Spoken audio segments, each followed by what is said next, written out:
Assalamualaikum warahmatullahi wabarakatuh. Waalaikumsalam warahmatullahi wabarakatuh.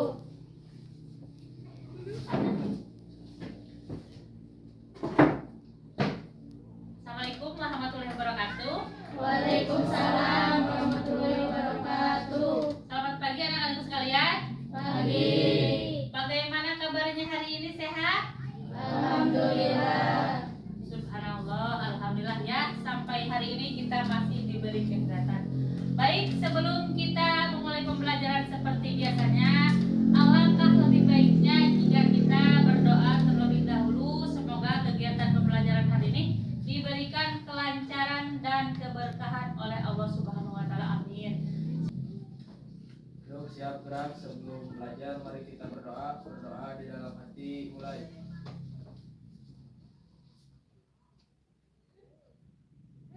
Berdoa selesai, ucapkan salam. Assalamualaikum warahmatullahi wabarakatuh. Anak-anakku sekalian, alhamdulillah atas izin Allah kita masih bisa bertatap muka kembali seperti hari-hari sebelumnya. Dan alhamdulillah kita masih diberi kenikmatan, nikmat iman, nikmat Islam, dan nikmat sehat walafiat. Anak-anakku sekalian, apapun keadaan kita hari ini, selalulah tetap bersyukur, karena dengan bersyukur hidup kita akan lebih terukur. Salawat dan salam marilah kita limpah curahkan kepada junjungan kita Nabi wa Maulana Muhammad Sallallahu alaihi wasallam. Baik, semangat. Kita mulai pembelajaran dengan semangat. Apakah kalian semangat? Baik, untuk menguji kesemangatan kalian hari ini, Ibu akan menguji konsentrasi kalian. Silahkan berdiri. Sebelum kita mulai belajar, silahkan berdiri dulu. Ayo, semangat. Berdiri dulu. Kalau Ibu mengatakan siap duduk gerak, berarti jangan duduk. Kalau Ibu mengatakan siap duduk, duduk berarti duduk. 1, 2, 3. Siap duduk. Duduk. Ada yang tidak konsentrasi. Satu kali lagi, berdiri lagi. Siap duduk. Gerak. Berarti konsentrasi. Sekarang satu kali lagi. Siap duduk. Baik, kita berarti sudah konsentrasi. Kalian sudah konsentrasi semua, berarti kita akan mulai pembelajaran hari ini. Nah, sebelum kita memulai pembelajaran hari ini, sebelum kita beranjak ke materi berikutnya, adakah yang masih ingat materi apa yang Ibu sampaikan di pertemuan minggu lalu? Siapa, ada yang ingat tidak? Saya, Bu. Ya, bagus, berarti ada yang masih ingat. Jangan katakan kalau kalian sudah lupa semua. Masa Ibu yang tua, kalian yang sudah pikun, nggak lucu kan? Ya, baik, siapa? Ananda Hotimah, silakan. Apa yang Ibu bahas di pertemuan minggu lalu? Mengenai tokoh ajaran tasawuf dan sufi besar. Oh ya, tokoh-tokohnya siapa saja? 1. Imam Junaid al-Baghdadi. 2. Rabi'ah al-Adawiyah. 3. Tiga. Imam al-Ghazali. 4. Syekh Abdul Qadir Syekh Abdul Qadir al-Jailani. Al-Jailani. Baik, kalau begitu kita akan melanjutkan materi ajar berikutnya. Dan pada kesempatan kali ini Ibu akan memberikan materi ajar mengenai tokoh teladan Abdurrahman bin Auf dan Abu Dzar Al-Ghifari. Jadi tujuan pembelajaran hari ini yaitu jika kita sudah mengetahui atau mempelajari tokoh-tokoh suri tauladan tersebut, diharapkan para peserta didik mampu yang pertama memahami dan mengamalkan nilai-nilai ajaran Islam dalam kehidupan sehari-hari. Nah, yang kedua, menghargai kesederhanaan. Yang ketiga, menghargai kesederhanaan dan tidak terjerat dalam kehidupan yang bermewah-mewah di dunia. Yang keempat, tentu saja menjadi pribadi yang lebih baik sesuai dengan para teladan dari sahabat-sahabat Rasulullah Shallallahu Alaihi Wasallam. Sekarang kita akan membahas sedikit dari kisah hidup para kedua tokoh suri tauladan tersebut. tersebut. Nah, tokoh yang pertama adalah Abdurrahman bin Auf.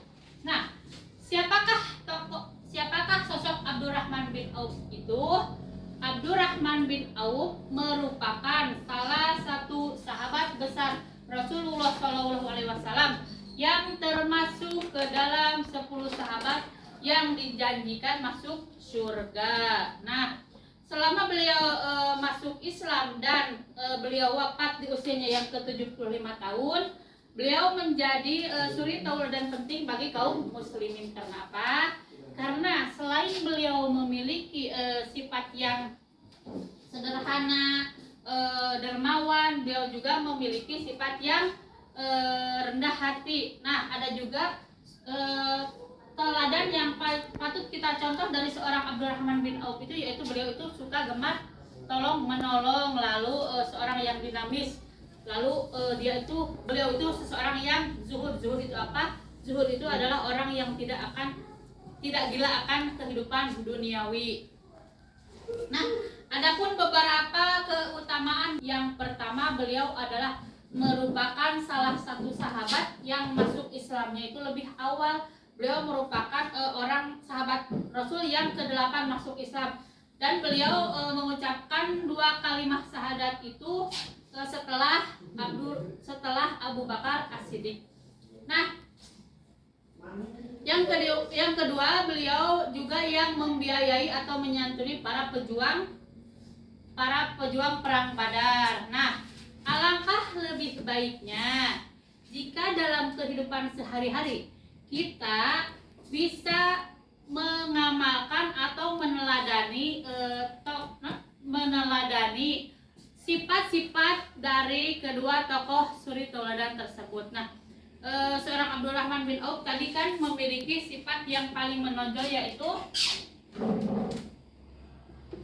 dermawan ya.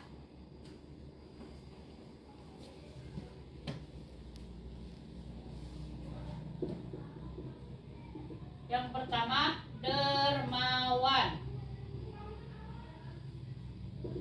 Nah, adakah dari kalian yang pernah mendengar istilah dari kata dermawan? Apa itu yang dimaksud dengan dermawan? Apa? Murah hati ya, dermawan itu dengan sekali murah hati.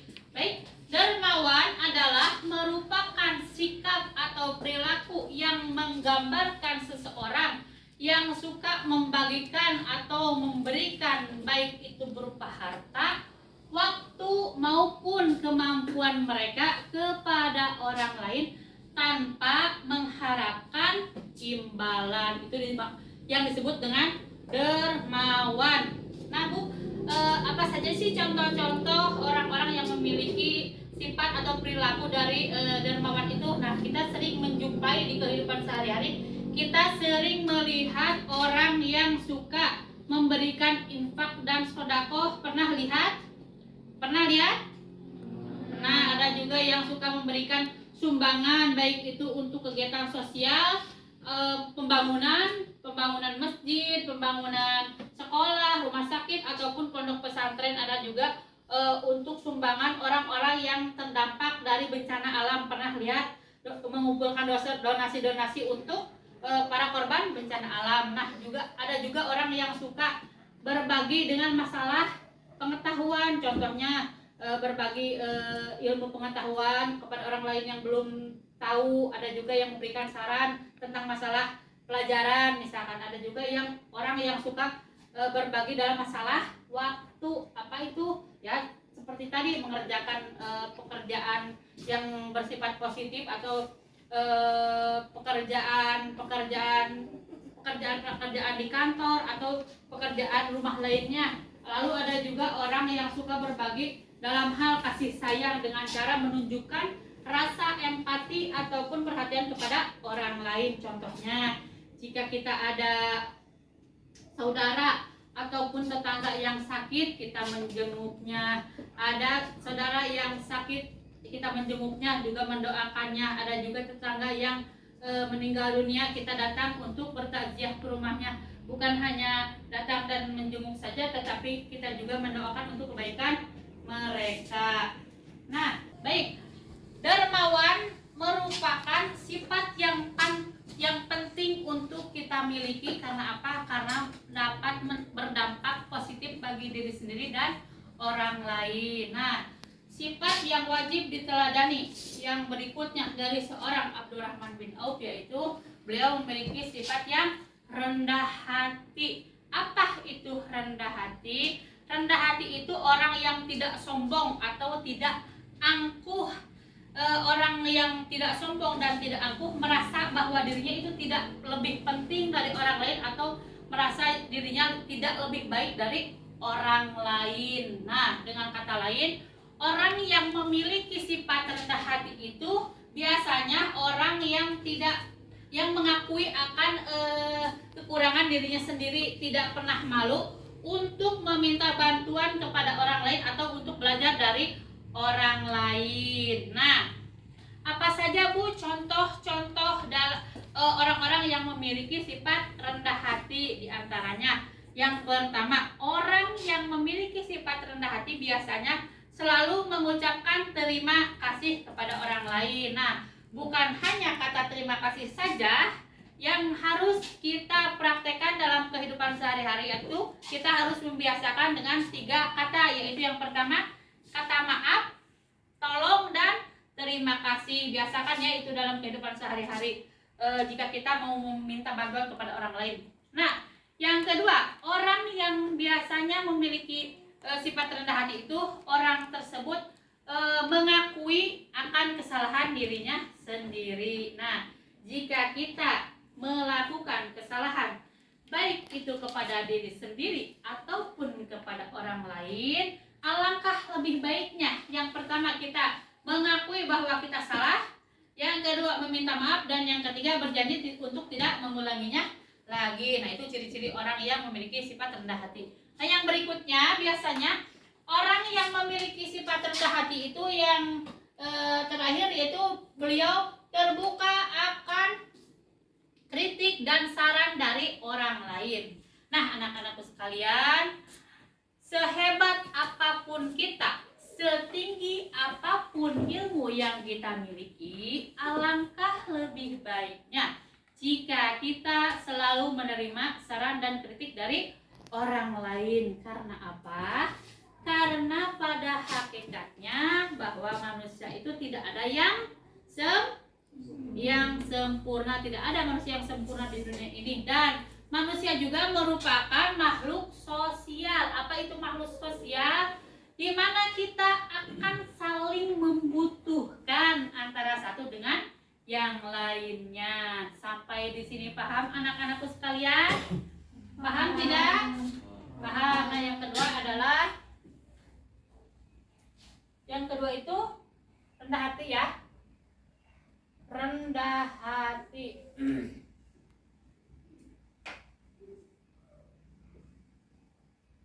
Nah, baik, sampai sini paham? Paham. Adakah yang mau bertanya? Silahkan. Jika sudah paham berarti sudah bisa memahami apa yang sudah Ibu sampaikan. Baik. Siapa yang mau bertanya? Saya Bu. Silakan. Mengapa kita harus memiliki sikap dermawan dan rendah hati? Baik, terima kasih, pertanyaan yang sangat bagus. Bu, mengapa kita harus memiliki dari kedua sifat tersebut, dermawan dan rendah hati? Karena dengan kita memiliki kedua sifat tersebut, itu akan membawa manfaat banyak kepada diri sendiri dan orang lain. Contohnya kedermawanan akan memberikan dampak positif.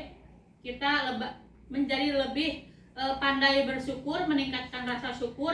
Lalu yang berikutnya, kita akan menjadikan atau mempererat silaturahmi dan meningkatkan kualitas hidup atau dan mengurangi kesenjangan sosial. Nah, yang berikutnya, rendah hati di sisi lain akan menjauhkan diri dari sikap sombong, ketamakan, dan merasa bangga pada diri sendiri. Sampai sini paham? Nah, jika kita memiliki kedua sifat ini, otomatis kita akan menambah saudara, menambah teman, otomatis kita akan menambah banyak rezeki. Paham? Paham. Baik. Jika demikian kita akan melanjutkan lagi. Jika tidak ada yang mau bertanya lagi? Tidak ada? Tidak ada? Tidak. Baik. Tokoh suri tauladan yang kedua yaitu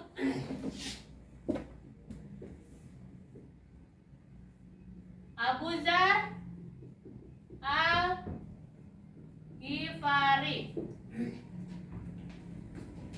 Bentar ya. Tokoh Abu Dzar Al-Ghifari. Nah, beliau merupakan sosok yang dikenal gemar menolong para kaum duafa. Bukan hanya menolong, tapi beliau sangat mencintai para kaum duafa. Sebelum beliau masuk Islam, dulu beliau suka merampok harta-harta orang kaya yang kemudian hasil rampokannya itu semuanya diberikan kepada para kaum duafa. Nah, kebiasaan itu berhenti semenjak beliau menyatakan diri sebagai untuk memeluk agama Islam. Nah, adapun teladan-teladan atau sikap terbaik dari seorang Abu Dzar Al-Ghifari yang wajib kita teladani, yaitu yang pertama, beliau memiliki sifat yang pemberani. Seorang Abu Dzar Al-Ghifari tidak takut untuk menyuarakan suatu kebenaran meskipun kebenaran itu sangat menyulitkan hidupnya. Nah, yang kedua, beliau itu adalah sosok yang pantang menyerah dalam hal kebaikan. Nah, yang ketiga, tentu saja beliau cinta atau peduli terhadap para kaum duafa. Nah, ada yang tahu tidak dari kalian siapa sih orang-orang yang termasuk ke dalam golongan para kaum duafa? Silahkan. Ada yang tahu? Jika ada yang tahu silahkan tunjuk tangan. Siapa saja sih orang-orang yang termasuk ke dalam para kaum duafa? Silahkan. Siapa? Anak yatim dan fakir miskin. Baik, anak yatim, orang miskin, fakir, janda, korban bencana alam, kaum difabel, dan orang-orang yang memiliki atau mengalami kesulitan ekonomi dan kesulitan sosial. Nah, para kaum duafa itu wajib hukumnya untuk kita membantunya jika kita memang bisa. Baik, sampai di sini paham anak-anakku sekalian? Paham? Tidak ada yang mau bertanya lagi? Tidak.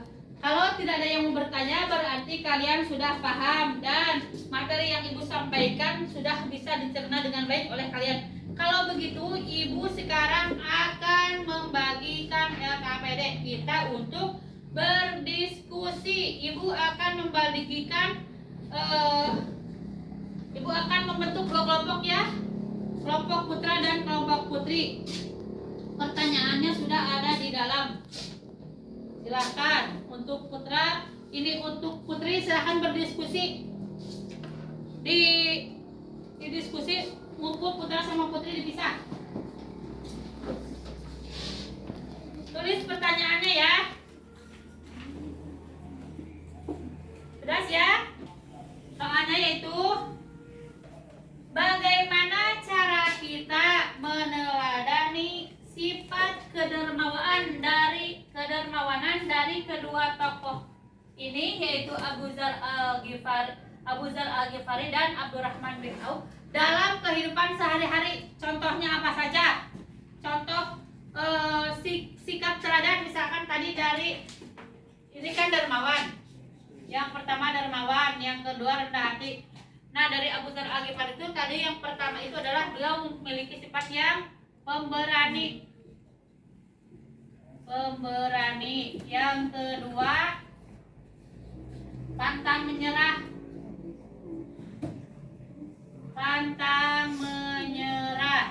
Yang ketiga cinta atau menyayangi kaum duafa. Silakan kerjakan.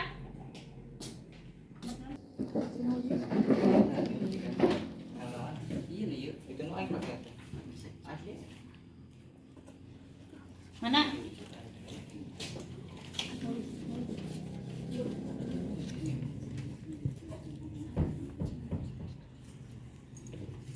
Baik, sudah selesai? Jika sudah selesai, persiapkan ketua kelompoknya untuk mempresentasikan hasil dari diskusi kalian. Silakan. Mau putra dulu, mau putri dulu, silakan. Ladies first ya, ibu-ibu dulu yang pertama ya mempresentasikan, silakan. Mau berdiri sana atau ke depan? Ke depan saja nih, ke depan. Nah, tadi baca. Tadi temanya atau pertanyaannya, bagaimana cara kita meneladani sifat kedermawanan Abdurrahman bin Auf dan Abu Dzar Al-Ghifari dalam kehidupan sehari-hari. Silakan jawaban dari menurut tim ibu-ibu, tim putri, tim siswi. Silakan presentasikan di depan, dibaca.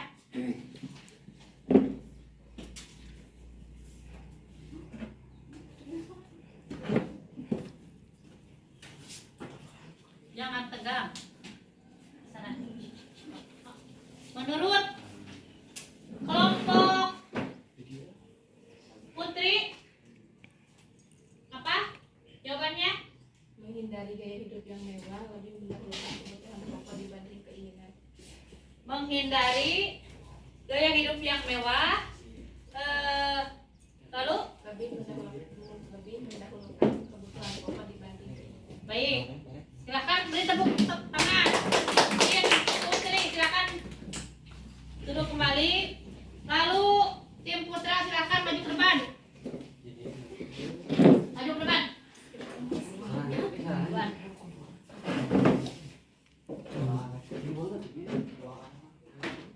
Bagaimana cara kita meneladani sifat kedermawanan Abdurrahman bin Auf dan Abu Dzar Al-Ghifari dalam kehidupan sehari-hari? Menurut kelompok tim putra, apa jawabannya? Bersedekah secara rutin, bersedekah secara rutin bukan karena kita mampu, tapi karena kita menyadari bahwa rezeki yang kita miliki ada hak dari orang lain, terlebih orang yang kurang mampu. Seperti itu, ya. Beri tepuk tangan untuk kelompok putra. Silakan duduk kembali. Baik, anak-anak sekalian, perbedaan pendapat itu sudah hal yang biasa ya. Kita harus menghargai antara pendapat satu dengan yang lainnya. Sekarang ibu akan membagikan rubrik soal ya untuk kalian kerjakan, tidak banyak, hanya 5 butir soal saja. Kerjakan dengan teliti, baca dengan teliti. Nanti jika sudah selesai mengerjakan, silakan kumpulkan kembali ya ke depan. Tadi kan sudah kalian bilang sudah mengerti, berarti sudah bisa menjawab pertanyaan dari yang ibu berikan. Silakan kerjakan.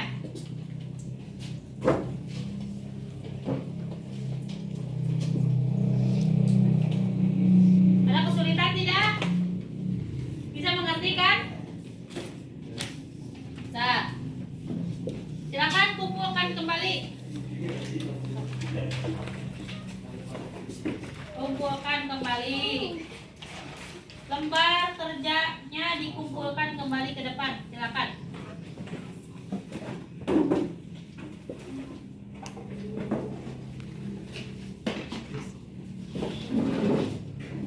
Baik, silakan kembali.